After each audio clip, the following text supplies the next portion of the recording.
Olá, meus amigos, voltamos aqui com a segunda parte do vídeo do nosso querido Zé Roberto Campanelli. Zé, nós ouvimos aí na primeira parte um pouco sobre sua história, ouvimos sua formação, vimos como é importante o planejamento para a carreira da gente, para a carreira, para a nossa vida, não é?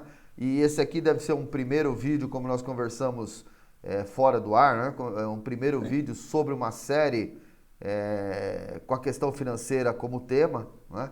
Então, eu vou fazer uma pergunta bem direta. Primeiro, o que é gestão financeira para você? O que você entende por esse conceito?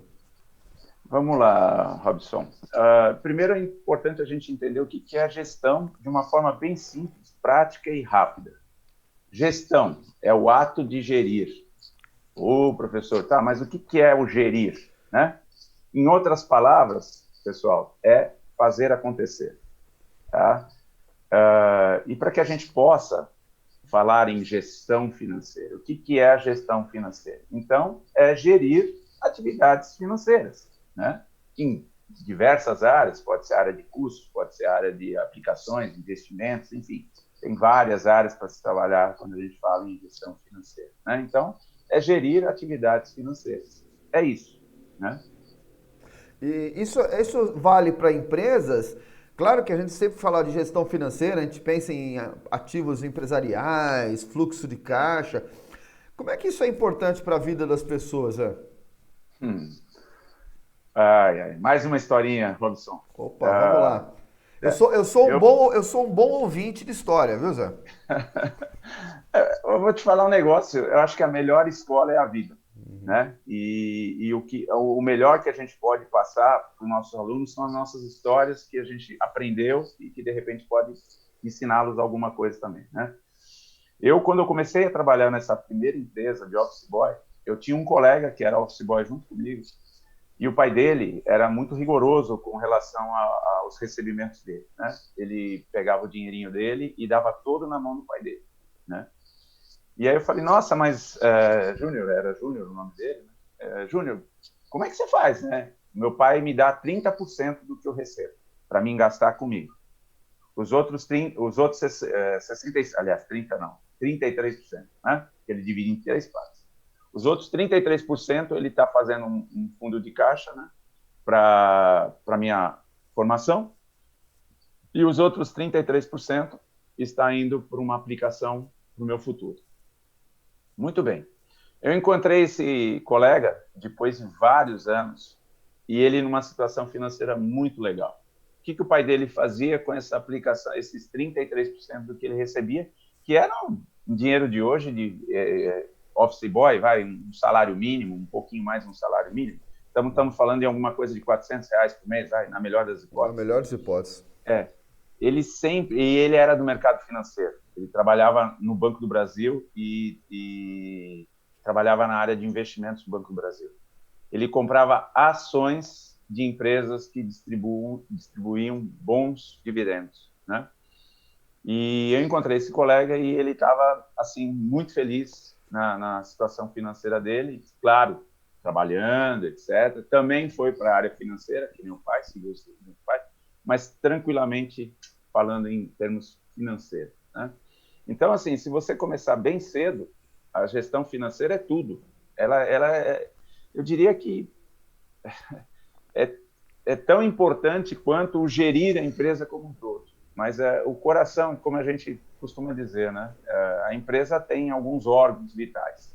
E um deles é a financeira. Não sei se falar se é o cérebro, se é o coração, se é o rim, não sei. Mas a financeira, eu diria que é um dos principais órgãos de uma empresa e da pessoa também, né? Tanto de uma pessoa jurídica como uma pessoa física.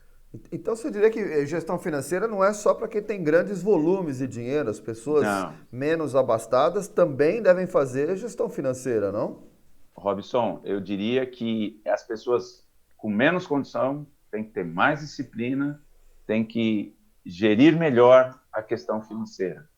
Dá para fazer, depois a gente pode dar exemplos práticos aqui, eu fiz algumas continhas práticas que realmente impactam quando você vê o volume que isso significa, né? Entendi. É importantíssimo. E o tema de hoje, né, que nós separamos aí, falar um pouquinho sobre previdência privada e previdência pública, né? Como é que é o assunto... O que é previdência, Zé? Como é que você traduz isso em palavras simples para quem está nos assistindo? Esse termo... Nós passamos por uma reforma da Previdência agora, né? O governo chamava de nova Previdência, né? Mas foi uma reforma da Previdência pública, né? Então, primeiro, vamos por partes, né? O que é Previdência para os nossos amigos que estão assistindo? A previdência é o ato de você prever o futuro, tá? Então, a palavra previdência vem na questão de prever futuro, né? Então, você prevendo o futuro, você consegue fazer aí alguma gestão desses recursos, né? E dentro disso, nessa situação de prever o futuro, nós temos duas situações, né? A previdência social, né? Que é a gestão financeira pelo governo, né? E você tem a situação da previdência privada, que é aquela que você próprio faz a gestão desses recursos, desses fundos, né? Essa é a grande diferença. A gestão, a previdência social, a diferença dela é que ela prevê, né, ela assegura você contra alguns riscos econômicos, né? Algum acidente de trabalho, a perda de emprego, né? Só que o retorno lá na frente ele não é tão, vamos dizer assim, vultuoso quanto a previdência privada, né? Então a previdência ela é um investimento também, como todos os outros, mas pelo que você falou, a gente pode perceber que primeiro que a previdência privada é um investimento de longuíssimo prazo, não é? Porque Sim. quando uma pessoa faz um aporte numa previdência tanto pública quanto privada, ela está pensando na sua carreira, no final da carreira, né? Na sua aposentadoria, ou um caso de invalidez, ou um acidente, como você falou. Então, o primeiro ponto é a previdência, podemos considerar um investimento de longuíssimos prazos, não é isso? Assim, Robson, a palavra previdência, na realidade, eu falo que é uma gestão financeira de recursos que o qual você está fazendo um fundo, uma economia, né? Quando a gente fala em previdência, né, a gente logo imagina aposentadoria, mas isso não necessariamente sirva só para aposentadoria, né? Eu sempre fui muito rigoroso nesse sentido também, né? Por conta da minha dificuldade de recursos para formar minha filha, para fazer a faculdade.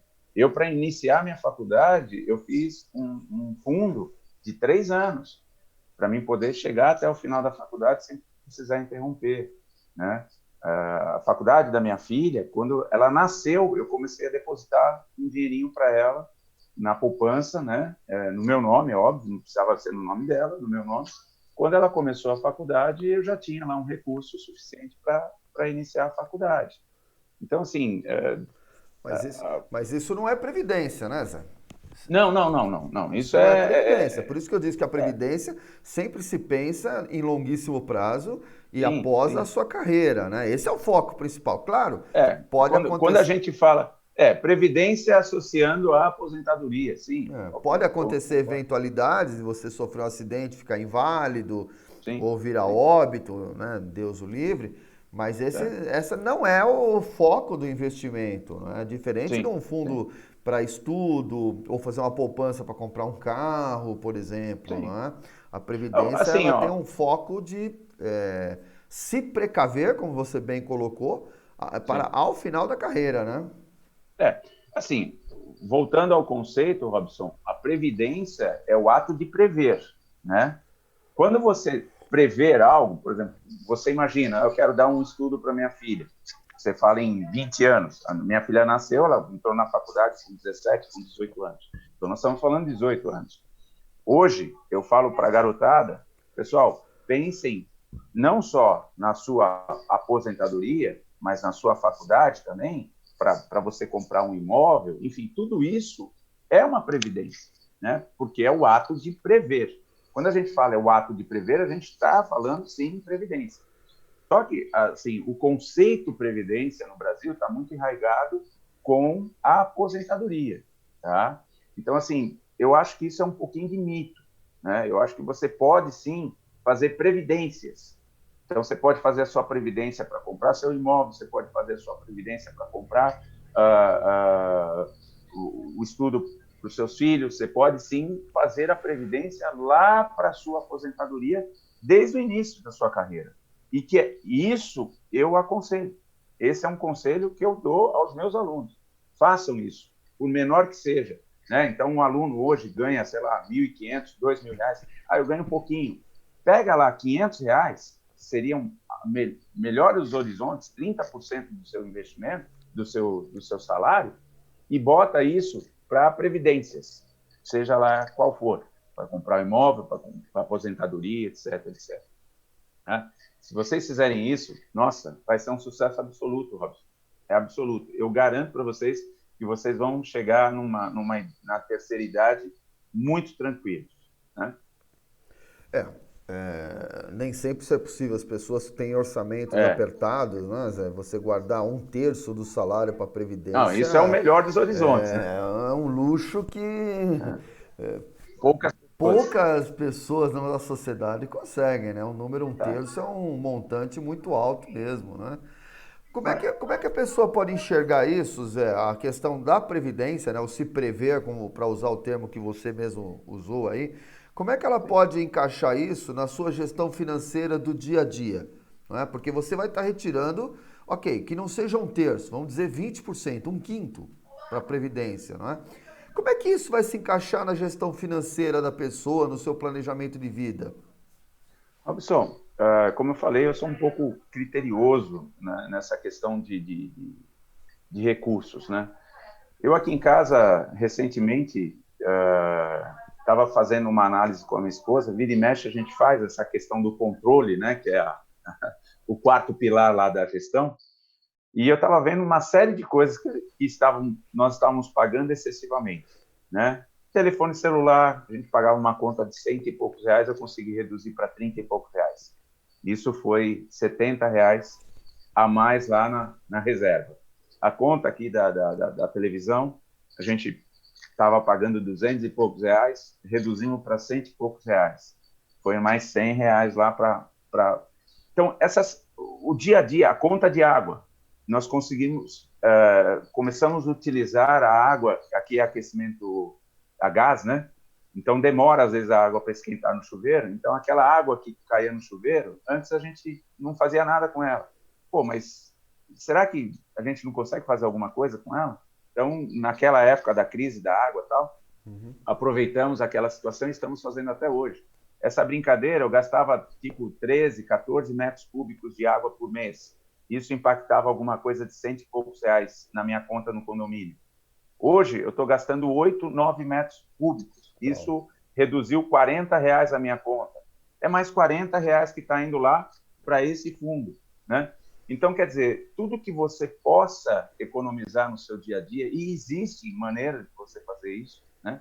Quer dizer, independente de classe social, né? Pode ser aquela classe mais alta e pode ser aquela classe mais baixa. Dá para se fazer economia, analisando sempre aquela questão, né, que a gente fala em economia, custo-benefício. O que isso me traz de benefício? Quanto custa? Vale a pena? Não vale a pena? Será que eu não tenho um serviço semelhante que vou pagar muito menos, talvez por um resultado muito próximo? Né? Então, eu acho que a gestão financeira passa por essa análise de custo-benefício o tempo todo, e isso impacta na vida cotidiana nossa, né? E essas pouquinhas coisinhas, só para você ter uma ideia, eu fiz uma continha aqui, só para ilustrar para você, Robson. Você falou em 30%, eu falo em 30% para me impactar bastante, né? E eu quero que as pessoas fiquem cada vez melhor lá no futuro, né? Claro. Mas vamos imaginar uma pessoa que ganha R$1.500 por mês. Se ela pegar R$100 por mês, R$100 hoje, uma saidinha de sexta... E R$100 para uma pessoa que ganha R$1.500 é uma economia que é bem razoável. Não é nem né? 10%, né? Não é nem 10%. nós estamos falando em alguma coisa de 6 e quase 7%. Tá? Então, se falar em 7% de uma economia, acho que é palpável, né? É realizável, vamos dizer assim. Né? Se você colocar R$ 100 em uma aplicação a 0,5% ao ano, aliás, 0,5% ao mês, né? Okay. Durante 35 anos, só para se ter uma ideia do volume que isso faz, depois de 35 anos, ou seja, pensando naquele conceito de aposentadoria, previdência, a pessoa vai ter R$ 189 mil a cada R$ 100. Então, se uma pessoa pegar R$ 100 e guardar todo mês, ela vai ter 189 mil. Ah, conseguiu 200, ela vai ter 378 mil reais. Né? Isso em 35 anos. A cada R$ 200 ela tem um apartamento no final da aposentadoria. Exatamente, exatamente. Né? Hoje, aliás, esses imóveis que incentivados pelo governo, aí, não é incentivados, que tem o benefício, né, do governo, Minha Casa Minha Vida. Sim. Aqui na região da Moca, eu moro na Moca, né, aqui perto, na região, subiram 3, 4 empreendimentos desses aí, na faixa de R$ 200 mil, Robson. Então, nós estamos falando em quase 2 apartamentos desse tipo. Né? A cada R$ 100, você poderia comprar praticamente um apartamento desse tipo. Né? Se você tivesse 189 mil, é bem provável que o cara faria de 200 mil, 189 mil. Se tiver um descontinho, vista, né? De 5%, né? Bem plausível de se negociar. Né? Então, só para você ter uma ideia. Então, quer dizer, se uma pessoa pegar 20%, estamos falando em 30%, né? Então, tá bom, vou falar em 20%. 20%, R$ 1.500, nós estamos falando de R$ 300.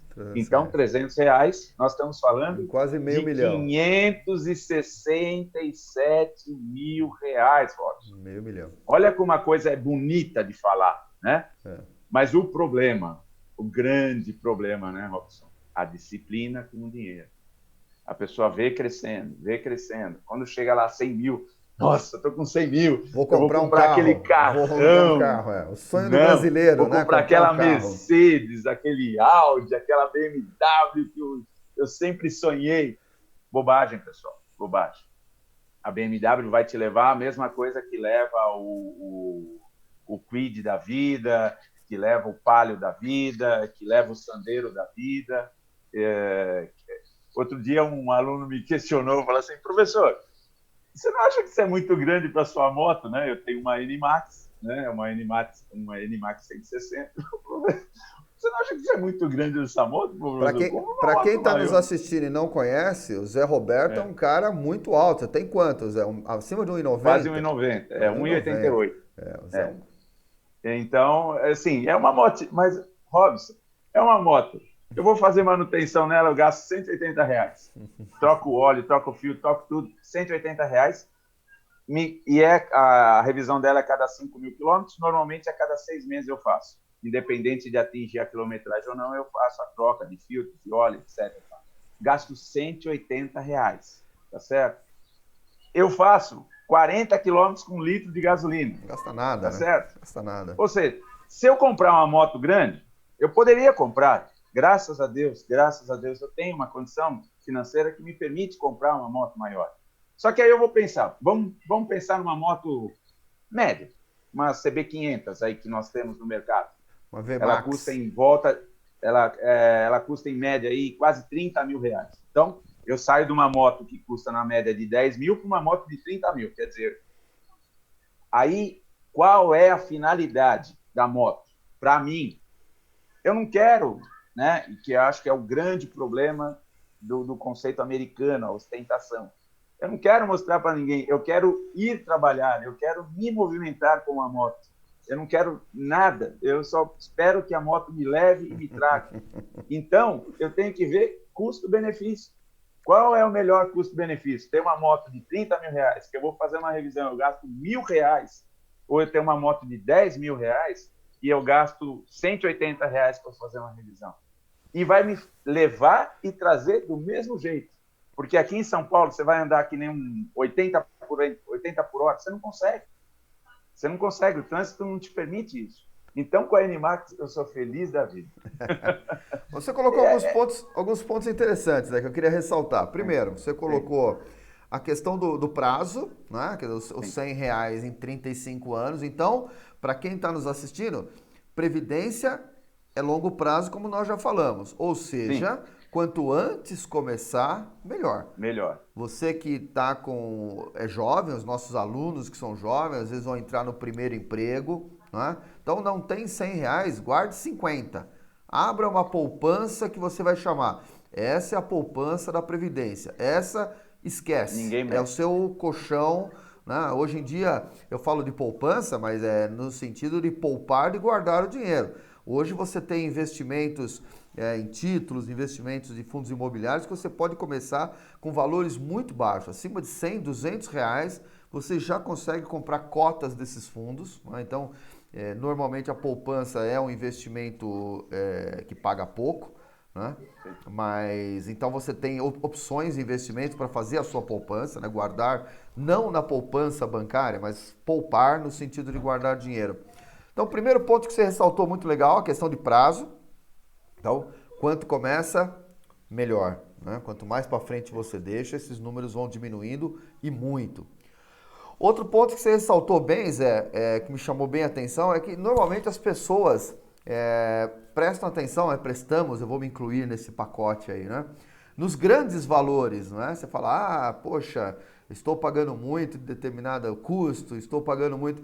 Mas você deu bons exemplos de economias no picadinho, que também vão consumindo o orçamento da gente, né, Zé? Então, e como consome? né, R$ 50 no celular, R$ 100 na TV a cabo, vai sair para comprar alguma coisa, para num lugar e gasta mais R$ 70, né? E se você somar isso no final do mês, isso dá um valor que se você fala, não, não consigo economizar R$ 400 por mês. Se você puser na ponta do papel, quanto que você jogou fora por mês, você tem esse R$ 400, não é? E às vezes ele está diluído nessas pequenas coisas, não? Sim. Robson, perfeito. E assim, ó, o grande problema da Previdência, Robson, que eu acho, né, principalmente quando você é jovem, é a questão da disciplina, né? Porque, assim, as tentações são, como eu já falei, são diversas, né? A gente quer sair, a gente quer se confraternizar com os colegas, etc. Mas só que a gente tem que pensar hoje e amanhã, né? Eu falo que você pensa hoje, você vive o hoje, você consegue viver o hoje, só que você também consegue viver o hoje pensando no amanhã. Então você não precisa sair toda sexta-feira, todo sábado, todo domingo para se confraternizar, né? Porque uma saída hoje, uma família, vai, que no nosso caso, nós temos uma família, né? Então a gente vai almoçar, jantar fora com a família. Olha, em média, eu tenho gastado aí, eu, minha esposa, minha filha, a gente gasta em média aí R$ 300. Um Isso é jantar, um jantar. Então, verdade. quer dizer, vamos fazer isso todo final de semana? Não. Então, nós evitamos ao máximo, quer dizer, nós estamos fazendo isso só em ocasiões muito específicas, aniversário, datas específicas, né? Casamento, aquela coisa toda, né? Os casais, aquela coisa toda. Mas muito controlado, porque se a gente deixar, não, vamos viver, não vamos levar nada da vida, Como se aí não você vai houvesse ter, amanhã, né?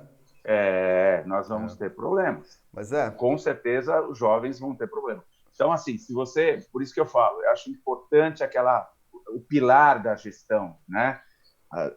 Organizar, planejar, gerir e controlar. Quer dizer, faz um planejamento, se organiza.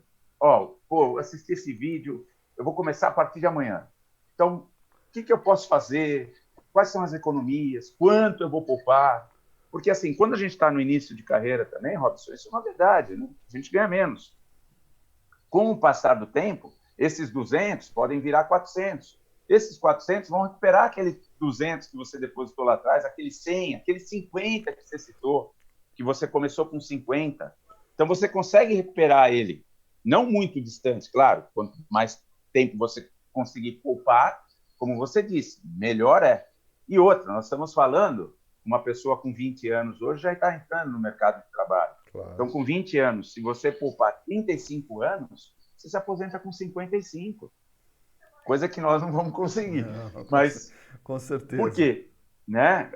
Nós tivemos algumas dificuldades, né? Que nós, embora eu fale isso, eu consegui fazer algumas previdências, como eu já citei, para conseguir comprar meu imóvel, para conseguir pagar meus estudos. Hoje eu estou conseguindo fazer, depois aí, estamos entrando nos cinquentão, né, Robson?